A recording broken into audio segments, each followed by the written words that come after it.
Hi, and welcome to Growing Gardens at Home. I'm Chef Carly, and today we'll be making vegan Caesar salad, which is one of our family favorites. Here you'll find the ingredient list of items you'll need today.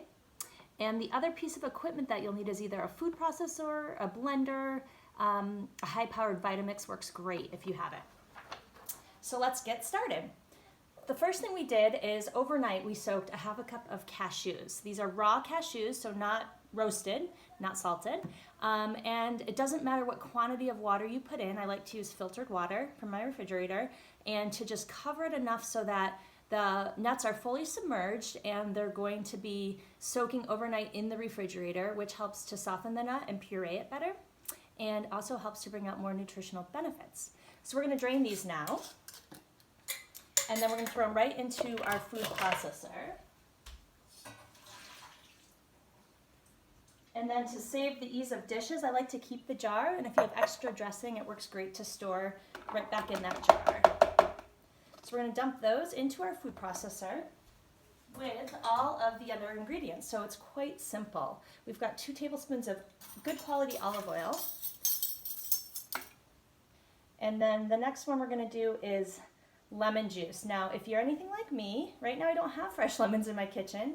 I'm not going to the grocery store every day. So part of this recipe, and actually our whole recipe series, is to really be adaptable and use what you have, trying not to waste things in our pantries and our refrigerators right now, trying to get creative. So I do have lemon juice in a jar. We're going to use that for my recipe, but your recipe, maybe you'll do something different. You could do apple cider vinegar, you could do a different kind of vinegar, you could try lime juice, whatever you have to make it work. 1 tablespoon of that, a teaspoon of Dijon mustard, and same story with the mustard, use whatever kind you have, or even horseradish could work as a good replacement. And I'm just going to squeeze that in there.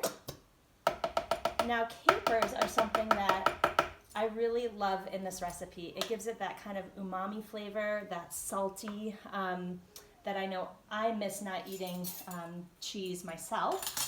And so I've just pre-measured some capers here. If you don't have capers, you could think about using Worcestershire sauce. Or let's see, even a pickle or something like that, just to give it a little bit of a tang. And then we're going to do a salt and pepper blend. I just always keep salt and pepper blended in my house. We're going to estimate that. We can always add more later. And so now we're going to put it on. We're going to blend it all up, and then after it starts to blend some, we'll add the water in through the top.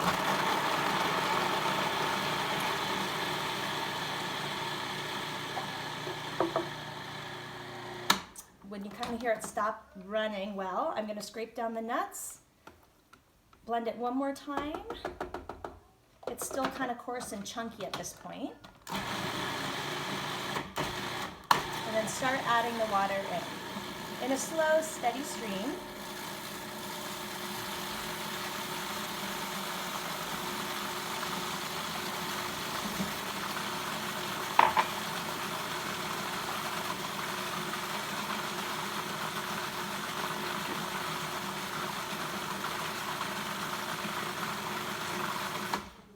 And this is a thicker dressing, so you want it to be almost like a paste, and that actually just coats your lettuce leaves.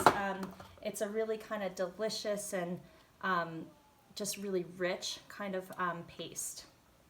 For now, I'm just going to leave it right in here, and then whatever extra we have, we can go ahead and store for later use. It will keep really nicely in your refrigerator for up to a week or so. I use about 1 head of romaine lettuce. This time of year you're starting to grow lettuce, so use whatever you have, whatever you're growing, mix things together. Kale works nicely as well. You could even use some chard. I like romaine because the leaves are a little hardier, kale likewise, and so it's going to hold the dressing a little bit better. If you have more delicate leaves, then that just is a little bit more saturated when it comes to the salad. But you could always thin your dressing with a little more water and or a little more olive oil. This is pre-washed, but if you haven't washed your lettuce, then make sure you can always use your salad spinner to do that. I cut the end off of the whole head and then discard of that. slice it vertically in half, and then put each half down, face down, and slice it one more time on the vertical kind of line.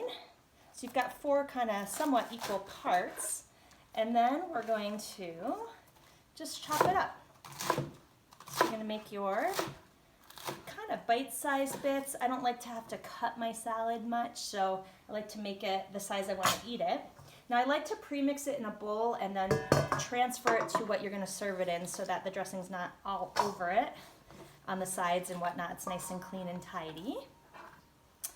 And then a little dressing goes a ways, so you don't necessarily need to load it all on. You're going to probably use 1/4 to 1/2 of what we've made today, depending on how much lettuce you're using. And so I kind of just plop it in there, and I love to just mix it around with tongs. And the goal again is to just kind of coat your leaves.